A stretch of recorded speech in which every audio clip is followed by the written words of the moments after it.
Lecture du livre du prophète Daniel. En ces jours-là, le peuple venait de condamner à mort Suzanne. Alors, elle s'écria d'une voix forte, « Dieu éternel, toi qui pénètres les secrets, toi qui connais toutes choses avant qu'elles n'arrivent, tu sais qu'ils ont porté contre moi un faux témoignage. Voici que je vais mourir sans avoir rien fait de tout ce que leur méchanceté a imaginé contre moi. » Le Seigneur entendit sa voix.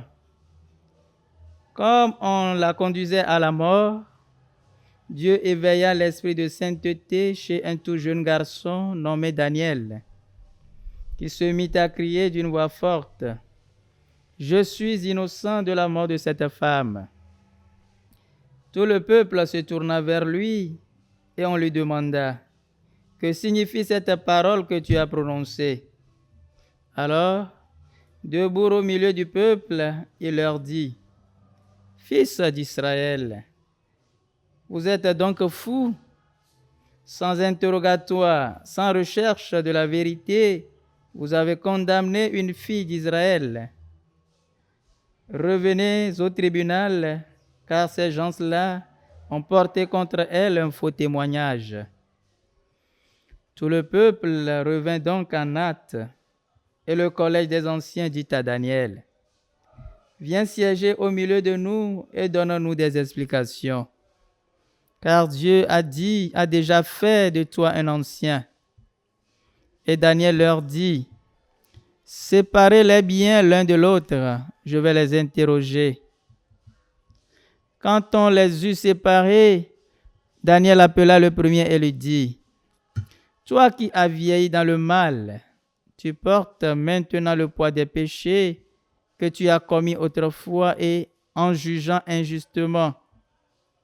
Tu condamnais les innocents et tu acquittais les coupables.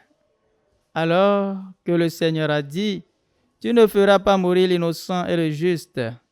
Eh bien, si réellement tu as vu cette femme, dis-nous sous quel arbre tu les as vus se donner l'un à l'autre. » Il répondit, « Sous un sycomore. » Daniel dit, « Voilà justement un mensonge qui te condamne. L'ange de Dieu a reçu un ordre de Dieu et il va te mettre à mort. » Daniel le renvoya, fit amener l'autre et lui dit, « Tu es de la race de Canaan et non de Juda. La beauté t'a dévoyé et le désir a perverti ton cœur. C'est ainsi que vous traitiez les filles d'Israël, et par crainte, elles se donnaient à vous. Mais une fille de Juda n'a pu consentir à votre crime. Dis-moi donc, sous quel arbre tu les as vus se donner l'un à l'autre? » Il répondit, « Sous un châtaignier. » Daniel lui dit, « Toi aussi, voilà justement un mensonge qui te condamne. L'ange de Dieu attend l'épée à la main pour te châtier et vous faire exterminer. » Alors, toute l'assemblée poussa une grande clameur et bénit Dieu qui sauve ceux qui espèrent en lui. Puis, elle se tourna contre les deux anciens que Daniel avait convaincus de faux témoignages par leur propre bouche. Conformément à la loi de Moïse, on leur fit subir la peine que leur méchanceté avait imaginée contre leur prochain. On les mit à mort. Et ce jour-là, une vie innocente fut épargnée. Parole du Seigneur. Nous rendons grâce à Dieu. Voici le refrain du psaume. Si je traverse les ravins de la mort, je ne crains aucun mal, car tu es avec moi, Seigneur. Le Seigneur est mon berger, je ne manquerai de rien. Sur des prés d'herbes fraîches, il me fait reposer. Si je traverse les ravins de la mort, je ne crains aucun mal, car tu es avec moi, Seigneur. Il me mène vers des eaux tranquilles et me fait revivre. Il me conduit par le juste chemin pour l'honneur de son nom. Si je traverse les ravins de la mort, je ne crains aucun mal, car tu es avec moi, Seigneur. Si je traverse les ravins de la mort, je ne crains aucun mal, car tu es avec moi. Ton bâton me guide et me rassure. Si je traverse les ravins de la mort, je ne crains aucun mal, car tu es avec moi, Seigneur. Tu prépares la table pour moi devant mes ennemis. Tu répands le parfum sur ma tête. Ma coupe est débordante. Si je traverse les ravins de la mort, je ne crains aucun mal, car tu es avec moi, Seigneur. Grâce et bonheur m'accompagnent tous les jours de ma vie. J'habiterai la maison du Seigneur pour la durée de mes jours. Si je traverse les ravins de la mort, je ne crains aucun mal, car tu es avec moi, Seigneur.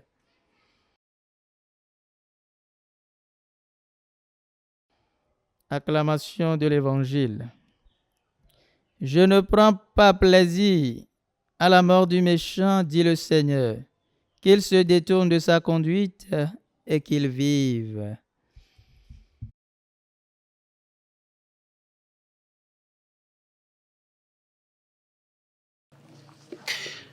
Évangile de Jésus-Christ selon Saint Jean. En ce temps-là, Jésus disait aux pharisiens, « Moi, je suis la lumière du monde. Celui qui me suit ne marchera pas dans les ténèbres, il aura la lumière de la vie. » Les pharisiens lui dirent alors, « Tu te rends témoignage à toi-même. Ce n'est donc pas un vrai témoignage. » Jésus leur répondit, « Oui, moi je me rends témoignage à moi-même, et pourtant mon témoignage est vrai, car je sais d'où je suis venu et où je vais. Mais vous ne savez ni d'où je viens, ni où je vais. Vous vous jugez de façon purement humaine. Moi, je ne juge personne. Et s'il m'arrive de juger, mon jugement est vrai, parce que je ne suis pas seul. J'ai avec moi le Père qui m'a envoyé. Or, il est écrit dans votre loi que s'il y a 2 témoins, c'est un vrai témoignage. Moi, je suis à moi-même mon propre témoin, et le Père qui m'a envoyé témoigne aussi pour moi. » Les pharisiens lui disaient, « Où est-il ton Père ?» Jésus répondit, « Vous ne connaissez ni moi ni mon Père. Si vous me connaissiez, vous connaîtriez aussi mon Père. » Il prononça ces paroles alors qu'il enseignait dans le temple, à la salle du trésor. Et personne ne l'arrêta parce que son heure n'était pas encore venue. Acclamons la parole de Dieu. Louange à toi, Seigneur Jésus.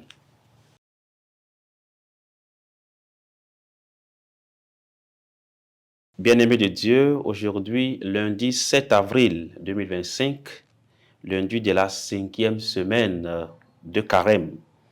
Cette semaine nous prépare déjà à la semaine sainte, où nous allons vivre la passion, la mort et la résurrection de notre Seigneur Jésus-Christ.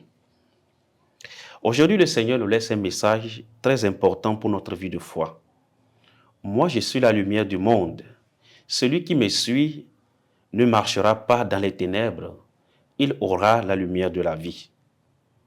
Bien-aimé de Dieu, pour Saint Jean, Jésus, le Verbe fait chair, était dès le début la lumière des hommes. Et il l'est d'une manière unique avec sa venue historique. Jésus est venu apporter la lumière dans le monde. Et il est en effet la lumière du monde, et celui qui le suit ne marche pas dans les ténèbres, mais à la lumière de la vie.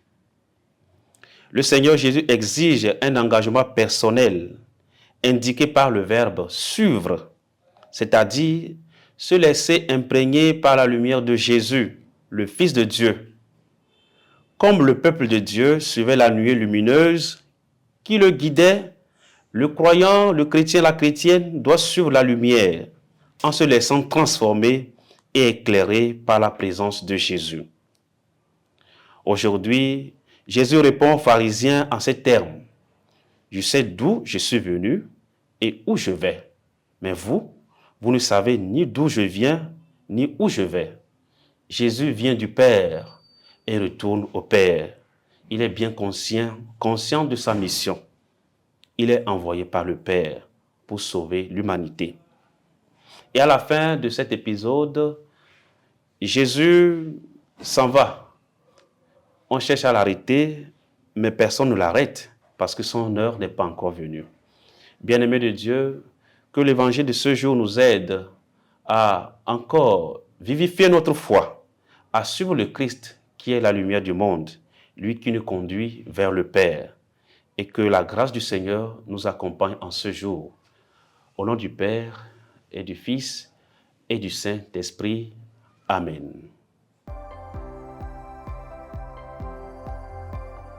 La SMA Togo TV vous propose dès à présent ses services de reportage photo, vidéo pour vos différents événements.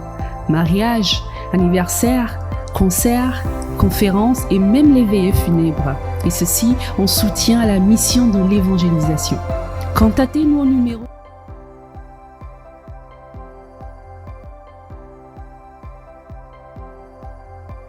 ou par email media@smatogo.com. SMA Togo TV, la première chaîne missionnaire.